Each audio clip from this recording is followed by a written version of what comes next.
Olá, pessoal. Hoje nós vamos falar sobre trabalho, mas especificamente sobre o trabalho no bem. Nós estamos vivendo a era do trabalho voluntário, né? Nós conhecemos alguém, nós vimos algumas instituições que trabalham e que não recebem dinheiro e que têm um trabalho voltado para os mais necessitados, para aquelas pessoas mais carentes. E aí a gente fica perguntando, né? Qual é a diferença de um trabalho para o outro? O trabalho, ele realmente é necessário em todas as instâncias.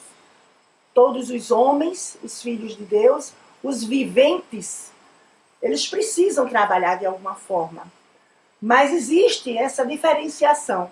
Existe o trabalho material e existe o trabalho também na matéria, mas que responde principalmente no seu lado mais espiritualizado. E é esse trabalho, o trabalho no bem, que nós vamos falar. No livro dos Espíritos, existe uma frase que diz assim: toda ocupação útil é trabalho. E quando a gente fala de ocupação, nós estamos falando das diversas formas de trabalhos. Mas falar no trabalho no bem, ele especificamente está amparado na necessidade de alguém, né? Todas as vezes que a gente pensar num trabalho voluntário, a gente vai se remeter automaticamente a um trabalho que é feito com amor, que é feito para auxiliar, para ajudar outras pessoas, e que esse trabalho não tem um pagamento financeiro. A gente não tem um recebimento de numerários, né?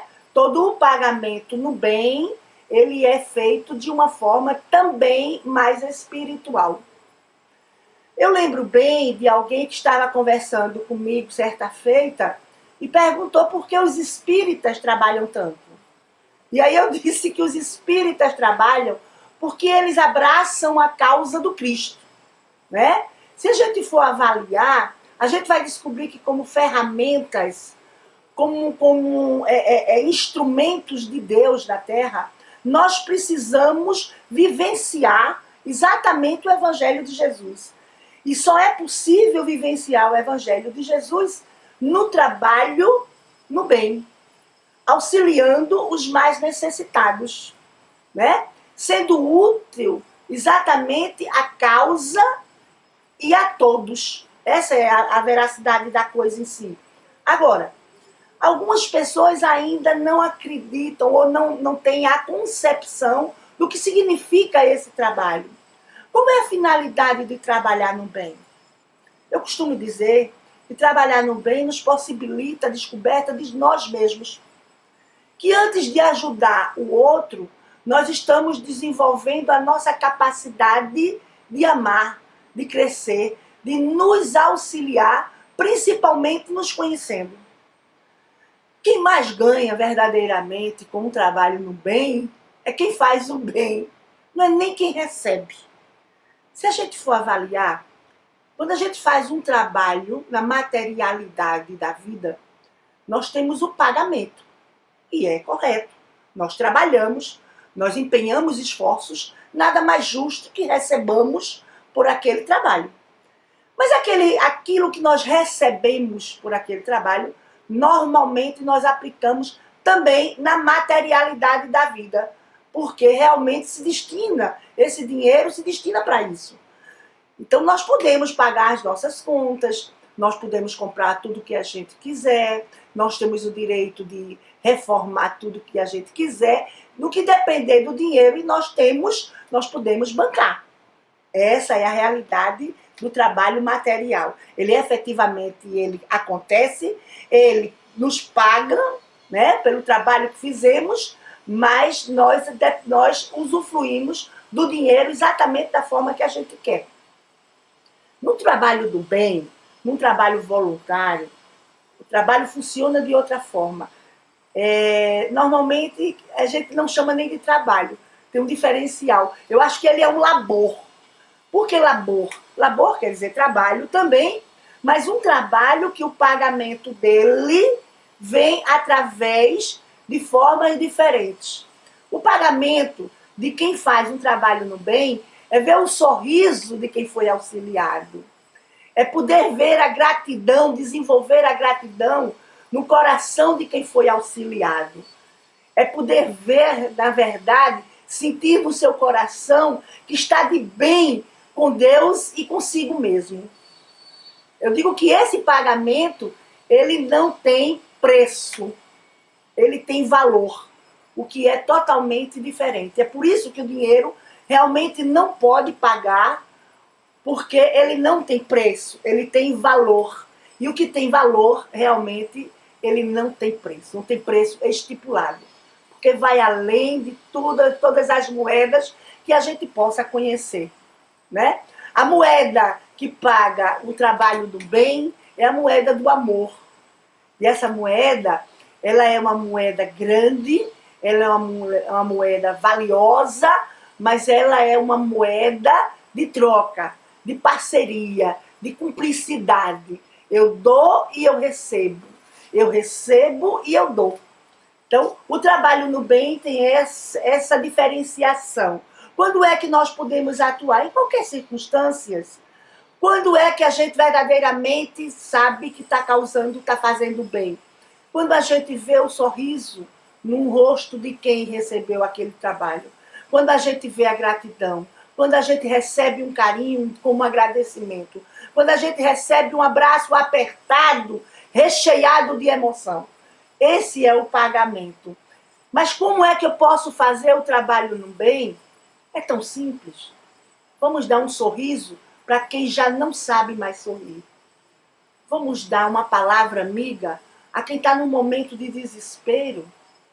Vamos falar verdade para quem passou a vida inteira escutando mentiras. Vamos socorrer alguém sem pensar no pagamento de amanhã ou o que seja esta pessoa.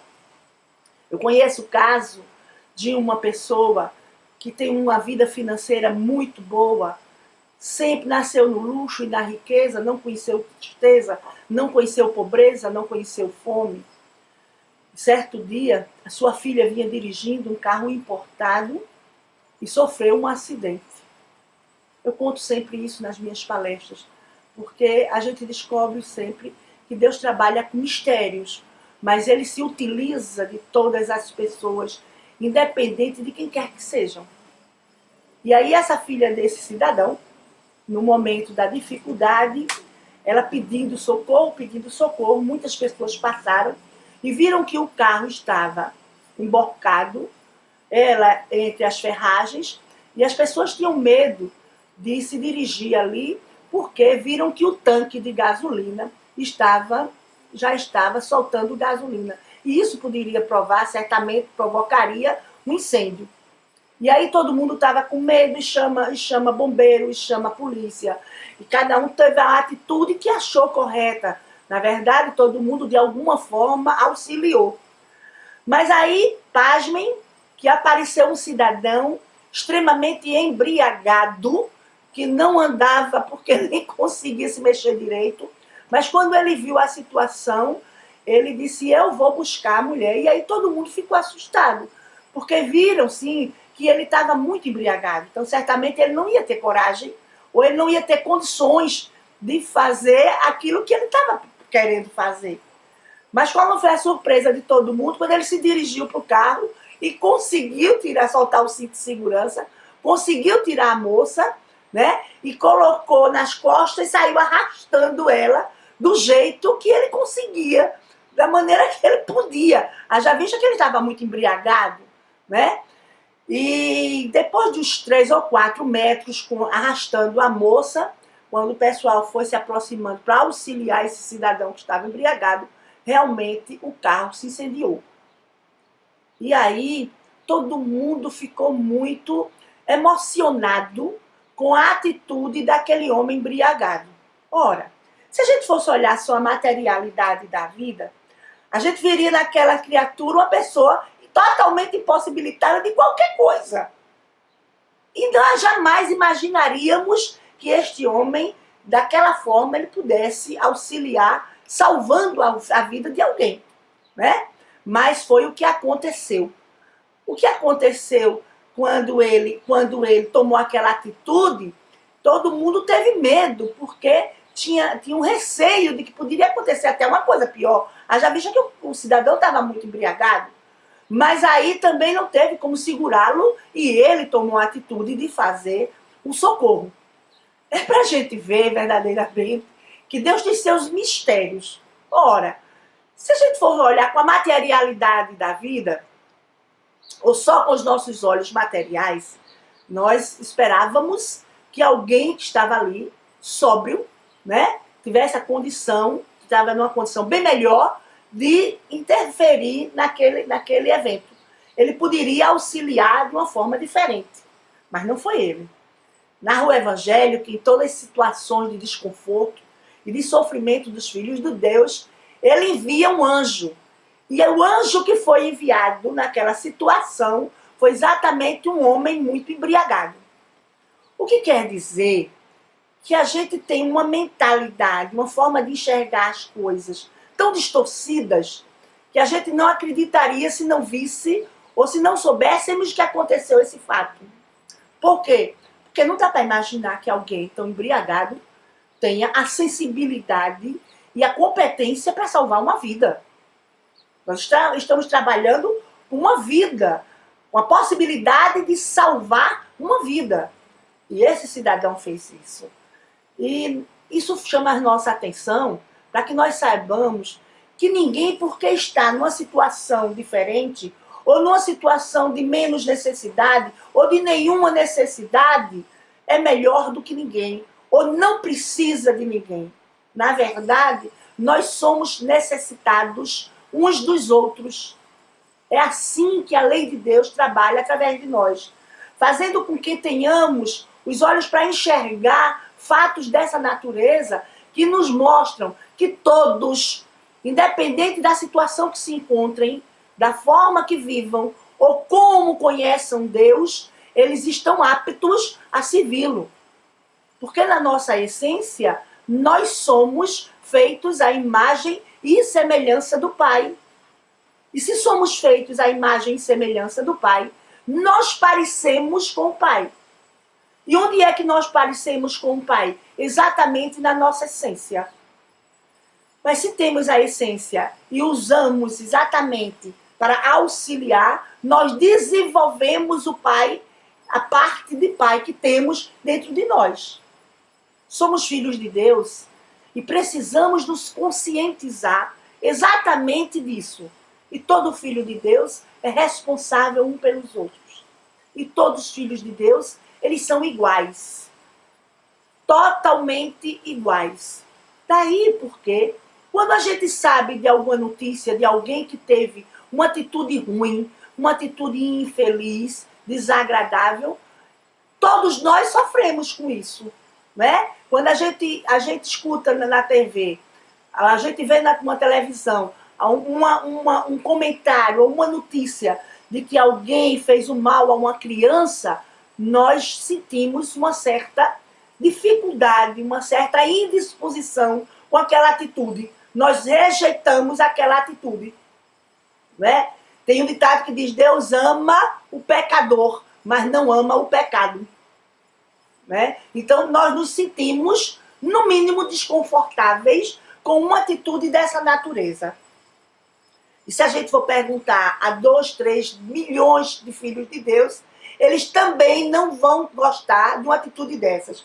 Por quê? Porque na nossa essência, nós somos muito parecidos. Quando a gente conhece ou a gente escuta na televisão, a gente vê na televisão algum fato de alguém que teve uma atitude boa, uma atitude generosa, nós também temos o mesmo comportamento. É muito interessante. Talvez por isso, exatamente, Chico Xavier tenha sido eleito o brasileiro, o maior brasileiro de todos os tempos. Ora, naquela ocasião ele estava concorrendo com grandes brasileiros que tinham notadamente uma bela passagem pela Terra. Se a gente for avaliar que a população de espíritas no mundo não é maior do que a católica, não é maior do que a população de evangélicos, a gente vai chegar à conclusão que as pessoas que votaram e que elegeram Chico Xavier, elas não eram todas espíritas, né? Por que não eram espíritas? Porque a população de espíritas não é tão grande quanto a de católicos e evangélicos. Mas Chico Xavier foi eleito naquela ocasião com 71% dos votos. Se ele foi eleito com 71% de aprovação, e é uma votação expressiva, é porque Chico Xavier exatamente era conhecido não só no meio espírita, não só pelo intercâmbio no plano espiritual material, mas principalmente pelo seu trabalho de entrega, de doação aos mais necessitados da Terra. Todos nós conhecemos o trabalho de Chico Xavier. E não conhecemos Chico apenas como médium. Não conhecemos Chico apenas como alguém que psicografava, que escrevia os livros e psicografava Emmanuel, André Luiz e outros espíritos diversos. Nós conhecemos também Chico Xavier pela sua dedicação ao próximo, pelo seu amor à causa espírita, pelo seu amor à causa de Deus. E a causa de Deus são os filhos que ele tem. E esses filhos somos todos nós, independente de que estágios estejamos, independente do que façamos, independente da cultura que tenhamos, porque ele nos ama, porque ele nos criou, para que possamos vivenciá-lo uns com os outros, conhecendo e praticando sua lei e o seu amor hoje, agora e para sempre. É por isso a finalidade do trabalho, é essa finalidade do trabalho no bem. É divulgar a necessidade, a importância que as pessoas têm umas para as outras. É divulgar através dos nossos trabalhos com os mais necessitados a humildade que Jesus Cristo vivenciou quando esteve na Terra. É principalmente mostrar para todos os filhos de Deus, em situações de desconfortos, de sofrimentos e de necessidades, que eles estão sendo amparados por outros filhos de Deus, que eles são necessários à causa do Cristo e que eles são importantes para o Pai, tantos quanto nós que estamos auxiliando. Arregacemos as mangas, tornemos a vida dos irmãos mais necessitados possível, feliz, porque os filhos de Deus vivem em comunhão, vivem em parceria. Nós somos coletivos, nós somos todos de todos, nós somos a causa do Cristo, nós somos a ferramenta do Cristo. Usufruamos, usemos, utilizemos essa ferramenta do amor, do trabalho no bem, para auxiliar e divulgar todo o amor que Deus dedica a cada um de nós. Muita paz e muito progresso espiritual para todos nós. Obrigada.